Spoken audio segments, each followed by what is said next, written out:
Comment l'univers est-il né? Au début, il n'y avait rien, ni énergie, ni gravité, ni espace, ni temps. Et puis, soudainement, tout a commencé à exister. Cette explosion soudaine de la création, cette transition du néant à l'être, nous mène à la question profonde et intemporelle de Parménide. Pourquoi y a-t-il quelque chose plutôt que rien? Pour ceux qui croient en Dieu vivant, la réponse à cette question réside dans un mystère bien plus grand. On peut imaginer que dans ce rien, il n'y avait pas seulement le vide physique que nous connaissons, mais une présence éternelle, infinie et au-delà de toute compréhension humaine. Cet être transcende les limitations de ce que nous appelons le temps, l'espace et la matière. Ce n'est pas un être qui peut être mesuré, quantifié ou mis dans une équation scientifique. Comme Aristote l'a décrit avec la cause première, un principe qui ne dépend de rien d'autre pour exister et que Thomas d'Aquin a plus tard affirmé comme la source de toute chose créée.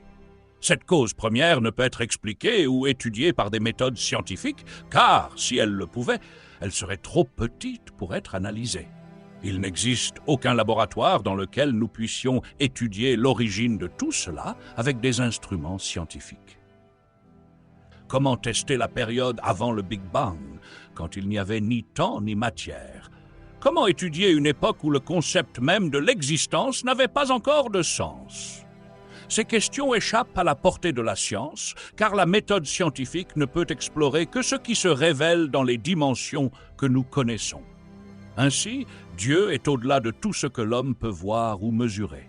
Il n'est pas soumis au temps ou à l'espace. Il transcende la matière, l'énergie et même la vie telle que nous la comprenons.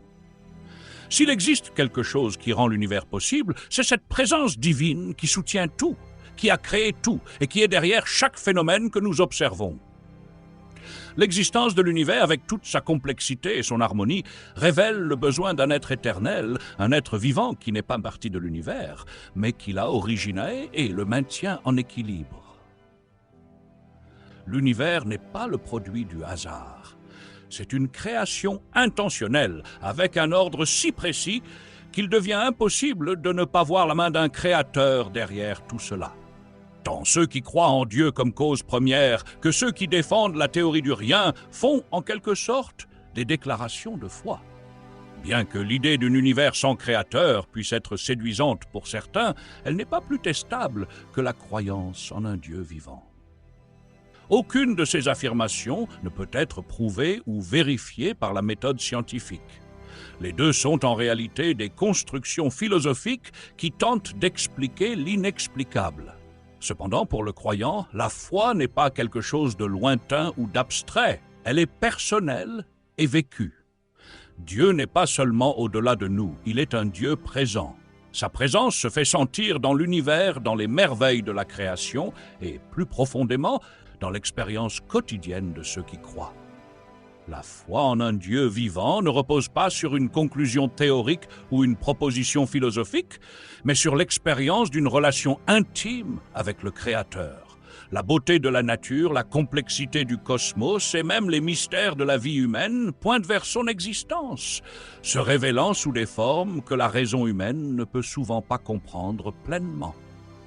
C'est ici que réside la distinction entre la croyance en un Dieu vivant et d'autres conceptions de la divinité ou de l'origine de l'univers. Dieu n'est pas un être distant, une idée philosophique ou une abstraction. Il est la force qui maintient l'univers en fonctionnement, le principe de la vie. Sa présence dans l'univers est évidente pour ceux qui ont des yeux pour voir et un cœur prêt à croire.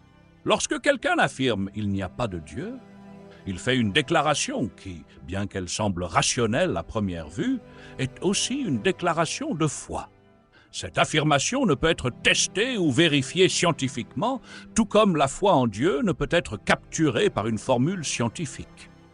Les deux croyances, qu'il existe un Dieu vivant ou qu'il n'existe pas, reposent finalement sur la foi, et cette foi, par sa nature, transcende la science.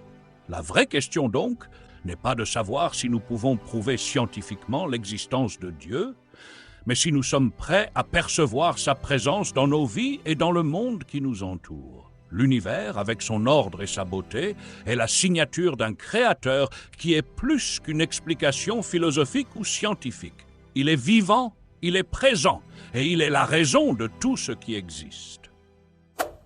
Vous avez aimé cette vidéo? Alors n'oubliez pas de liker et de vous abonner à la chaîne. Cela m'aide à proposer plus de contenu incroyable comme celui-ci. Merci pour votre soutien et à bientôt.